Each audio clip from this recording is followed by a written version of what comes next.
Hi mga B! Good morning! So for today's video nga, samahan nyo ako mag-alamay day papunta sa aking company. So ayun na nga, inumpisahan ko na yung araw ko with a positive mind. Charot! So nagluto na nga ako ng pinaka-paborito kong ulam, which is itlog, pangpahaba ng buhay. Charot! Pagkatapos ko nga kumain ng breakfast, tumiretso na ako sa lababo para maghilamos at mag-toothbrush para mag-prepare na ng sarili ko. At pagkatapos ko nga maghilamos at mag-prepare, paalis na ako papunta ng company. And by the way mga B, ako nga pala yung laging nagsasara ng pintuan kasi ako yung huling naalis ng bahay. At since hindi ako mga B yung naka-schedule ngayon para gumamit ng bike, maglalakad tayo. So walk-in muna tayo ngayon papunta ng company. But don't worry mga B, sobrang lapit lang talaga nitong company. 5 to 10 minutes lang makakarating ka na sa paroroonan. At habang naglalakad tayo, kailangan ko munang i-flex yung mukha ko, wala pang suklayan at ligo, pagpasensyahan nyo na. Tinaan ko na lang talaga sa filter mga B, doon na lang talaga kasi ako gumaganda. Medyo nga binibilisan ko yung lakad ko dyan mga B kasi kailangan 30 minutes bago mag-start ang work, nandun ka na sa company. Nag-aantay na kasi yung mga kasama ko sa company kasi may schedule kami ng linis ng 30 minutes bago mag-umpisa yung trabaho. At habang naglalakad nga ako mga B, naabutan ko tong kasama kong si Aiza, takbo ng takbo, kala mo malilate na, sobrang aga pa talaga yorn. Kung makatakbo mga B, akala mo wala nang bukas. At i-flex ko nga din pala tong mga B na Welsh na binibilihan namin lagi kapag tinatamad kami pumunta ng Supa. Sobrang lapit lang talaga nito, nadadaanan lang namin, kaya kapag tinatamad kami, dito lang kami bumibili ng mga kailangan namin. At eto na nga mga B, isang liko na lang, malapit na tayo sa company ko. At ipapakita ko nga pala sa inyo mga B itong farm ng mga bulaklak. Sobrang gaganda, alam nyo naman sobrang hilig ko sa bulaklak. Gandang ganda talaga ako dito sa mga bulaklak mga B, kulang na lang iuwi ko sa bahay. At eto na nga mga B, natatanaw ko na yung company namin, andito na tayo. For the very first time mga B, sobrang aga ko ngayon pumasok kasi naabutan ko tong mga kasama kong maaga magsipasok sa company. At syempre mga B, bago magumpisa yung trabaho, kailangan muna natin mag-time in para hindi tayo ma-thank you. Hirap na kasi mga B, nagpagod ka maghapon, walang bayad, charot. At pagkatapos ko nga mag-time in mga B, dumiretso na ako ng third floor para iwan tong mga gamit ko sa locker. At syempre, para ilagay din tong pagkain ko para sa tanghali dito sa ref. O, social ng company namin, may ref pa talaga yorn. At i-flex ko nga din pala tong locker ko mga B. Ayun no, tignan nyo, sobrang gulo, dugyot yarn. At pagkatapos ko nga mga B sa locker, dumiretso na ako ng second floor para mag-umpisa na sa trabaho. So ito na nga mga B yung itsura ng aming ginagawa everyday. Mga towel nga pala mga B yung ginagawa namin kasi nandito ako ngayon sa Tauro process. So ayun na nga mga B, dumaan muna ako dito sa room na to para i-check kung merong mga yugure para pagpasok ko isahan na lang. So ayun na nga mga B, papasok na ako dun sa aming area kung saan kami nakatoka. Dito kami maghapong nagtatrabaho sa area na to. At syempre mga B, bago tayo maglinis, kailangan natin buksan yung mga kailangan buksan. Ang dami pa kasi mga B na kailangan nating pindutin at buksan bago magumpisa sa trabaho kasi hindi aandar yung machine kapag hindi natin inon. All around ang mga trabaho natin dito mga B, kaya walang arte-arte dito. Hindi pwedeng nag-Japan ka lang, arte-arte ka na. Jarot. So, ayun na nga mga B, inutusan ko si Chona, nakunan ako ng mga video para may pakinabang naman.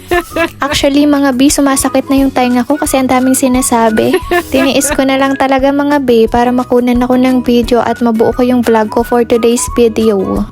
Kung hindi nga ako nag-vlog ngayon mga B, hindi ko marirealize na hindi ko pa pala alam yung ibang mga machine na kailangan buksan. Alam mo yun girl, 1 year ka na dito, hindi mo pa talaga alam.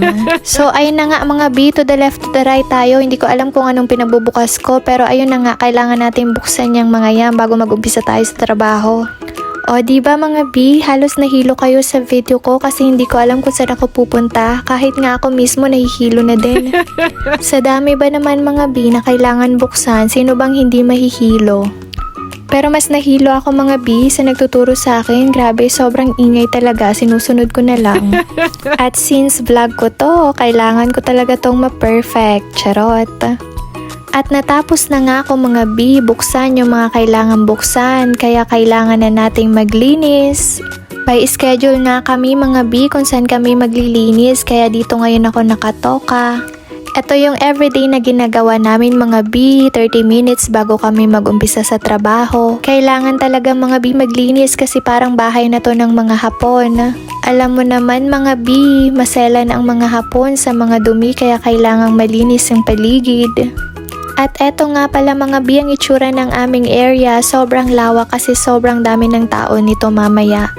And by the way mga B, itong air nga pala yung panglinis dito. Ito kasi yung pinakamabilis na panglinis para malinis mo lahat ng mga alikabok na meron dito sa area na to.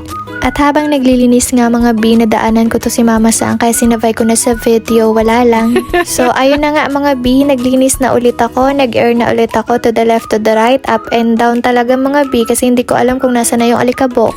Minamadali ko na kasi talaga mga B kasi maya-maya babagsak na talaga yung mga ginagawa namin. Kaya ayun, bumagsak na nga talaga. So tapos na nga kami mga B maglinis. Pagkatapos ay diretso na kami ng CR para mag-CR ng 10 minutes bago mag-umpisa sa trabaho. Kailangan talaga kasi mga B mag-CR muna kasi maya-maya hindi na tayo makakaalis. Focus na kasi talaga mga B sa trabaho, walang paalis-alis pa. At habang nagbablog nga ako mga B, sumabay na tong kasama kong si Carol para daw dumami yung mga views ko. Talaga ba girl? Siya po kasi yung panglaban naming views dito sa Tauro. Charot. At instant nga mga B, finally first break na namin, tapos na kami sa unang process at itong biskwet ang unang pang-snack ko ngayon. 10 minutes lang kasi mga B yung break time namin kaya kailangan mabilisan kasi maya-maya umpisa na naman ulit sa next process ng trabaho. Hindi mo talaga maramdaman mga B yung break time kasi kakaupo mo lang, break time na ulit. Yung ilulunok mo lang ng ilulunok yung kakainin nyo mga B, tapos CR na agad, tapos diretso na ulit sa trabaho. Kaya naman mga B, kailangan double time tayo palagi. Pero okay lang naman mga B, sanay na kami dito sa ganitong routine. At ayan na nga mga B, tapos na kami sa second process namin, so kakain na kami ng lunch. So by the way mga B, magkakaiba nga pala ang oras ng lunch dito. Merong first break, second break, at third break. Kadalasan second break kami. At kapag haggard na ang itsura ko dyan mga B, ibig sabihin third break na ako dyan. Gutom na yarn. At eto nga pala mga B, ang itsura ng kati namin. May patibi si Mayora. Pagkatapos ko nga kumain mga B, nag-toothbrush na ako dito at nakipagharutan sa mga kasama ko. Ayun, nakipag-selfie at sobrang excited nila sa Promax. At habang nagsiselfie, itong si Sai sabay pa simple, nagpasama sa akin pumunta ng Shokodo para samahan ko. Nahihiya daw kasi siya kasi Nihongo wa karanai. As if naman, ang galing ko sa Nihongo girl. At very instant nga mga B, tapos na ulit kami sa third process ng trabaho namin kaya break time ulit. Ito ulit yung aking snack. Pagkatapos nito mga B, next process na kami at sunod uwian time na. At eto na nga mga B, tapos na kami sa aming trabaho at uwian time na nga kami at umaura na nga ako dyan. At syempre hindi mawawala ang ating pangmalakasang filter dyan. At eto na nga mga B, nag-time out na ako para naman sure na may bayad talaga yung pinagpaguran ko ngayong araw. And finally mga B, pauwi na kami. Kasama ko na tong mga kasama ko. Etong si Aiza, todo pa simple din. Gusto din sumama sa vlog ko. At ayun na nga mga B, natapos na yung araw ko at ito ang a day in my life ko for today's video. Bye!